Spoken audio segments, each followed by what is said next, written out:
So today I am going to teach you political science for class 10, chapter number 1, power sharing. Power sharing means what? Power sharing means a system of government that allows all major social groups of a country to take part in the decision making process. Now, the question is, what is the meaning of power? In day-to-day life, usually power means muscle power or money power.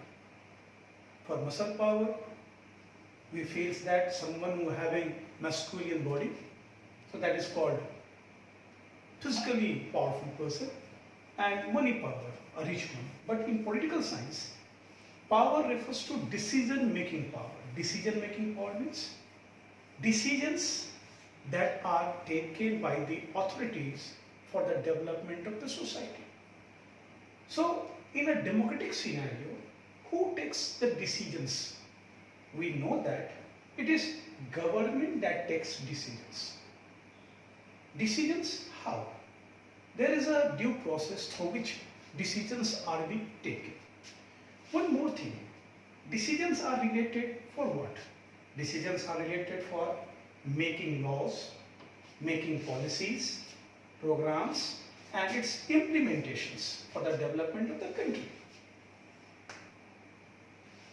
Students, we know that in democratic system, government is having the authority to take decisions. And you know how government is going to be elected? It is the people who elects their representative, and these representatives form the government. So, people indirectly participating in the decision making process. There are a number of other ways also through which people participate in the decision making process. One thing you have to be remember that power sharing is the core of democracy. Without power sharing, there is no meaning of democracy. Because power sharing just allows all different sections of societies living within the political boundary of India to take part in the decision making process. Pause. Now, to understand the importance of power sharing, we have to discuss the two case studies given in your book. The first case study belongs to Belgium. Belgium is a very small country. It is just like area-wise near likely to be areas of Haryana. Indian state like Haryana. It is situated in Europe and that borders with Netherlands, France and Germany. Students, be careful. From this particular area, one mark question can be asked in your examination. The question may be asked, identify the countries which shares boundary with Belgium. So you have to remember the countries that share the boundary with Belgium are Netherlands, France and Germany. It is very much interesting to know that Belgium, being a small country but having diverse population. The population is diverse on the basis of language. These are different linguistic groups living in Belgium. अलग अलग भाषाओं के बोलने वाले वहाँ पर अलग अलग समुदाय थे, भाषाई समुदाय, जैसे एक डच स्पीकिंग, दूसरे फ्रेंच स्पीकिंग और तीसरे German speaking. Dutch speaking Flemish region में कॉन्फाइंड थे, फ्रेंच स्पीकिंग वैलोनिया रीजन में कॉन्फाइंड थे और जो जर्मन स्पीकिंग जो 1% थे पूरी आबादी के, वो दोनों एरिया में कॉन्फाइंड थे. इसके साथ साथ आपको ये भी याद रखना है कि Dutch speaking people total population के 59% थे, जबकि French speaking people total population के 40% और German speaking people total population के 8%. ये तो सिनारियो था पूरे बेल्जियम को लेकर के. यहाँ ये भी बात ध्यान रखने की है कि डच स्पीकिंग पीपल भले ही पॉपुलेशन में मेजोरिटी में थे, but with comparison to the French speaking people, they are less developed, means they are not very much rich, they are tend to be poor, as well as they are not having the opportunities to flourish in the arena of business and in economic sphere. So French speaking people were dominating. Now we have seen at the whole country, we have seen three diverse communities were there: French speaking, Dutch speaking and German speaking. We have also seen that Dutch speaking people were comprising nearly 59% of the population of Belgium, while French speaking people were 40% in population and 1% belongs to German speaking. लेकिन capital city Brussels, ये भी एक सवाल पूछा जा सकता है एक नंबर में कि बेल्जियम की कैपिटल कौन? तो बेल्जियम की कैपिटल ब्रुसेल्स। तो ब्रुसेल्स की जो एथनिक कंपोजिशन है, पॉपुलेशन की जो कंपोजिशन थी, वो पूरे देश की तुलना में बिल्कुल डिफरेंट।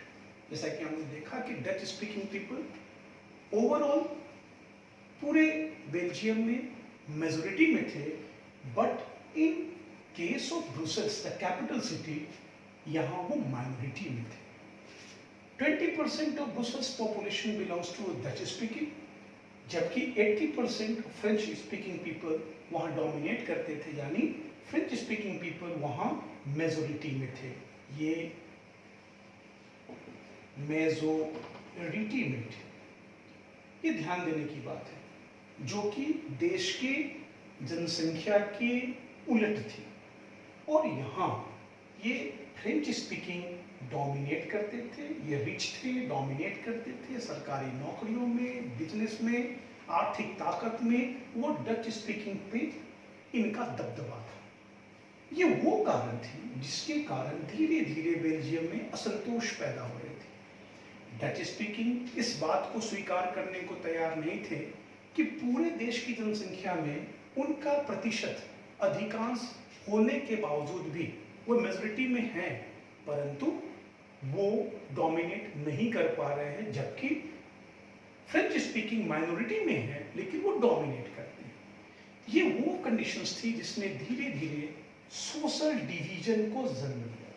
सोशल डिवीजन का मतलब होता है समाज में विभाजन। ये विभाजन एक ग्रुप के इंटरेस्ट को दूसरे के ऊपर हावी होने का अवसर देता है। जैसे यहाँ पे हम देख रहे हैं कि फ्रेंच स्पीकिंग पीपल जो डोमिनेट करते हैं, वो डच स्पीकिंग पीपल के जो मनोदशाएं हैं, उनकी आवश्यकताएं हैं, उनकी चाहते हैं, उस पर डोमिनेट करती हैं। इस कारण धीरे धीरे बेल्जियम सिविल वॉर के मुहाने पे पहुंच गया। इस सिविल वॉर क्या होता है? वॉर के विषय में हम सबने सुना है, लेकिन सिविल वॉर एक ऐसी परिस्थिति है जब एक देश की जनता स्वयं अपनी सरकार के विरुद्ध सशस्त्र विद्रोह कर देती है।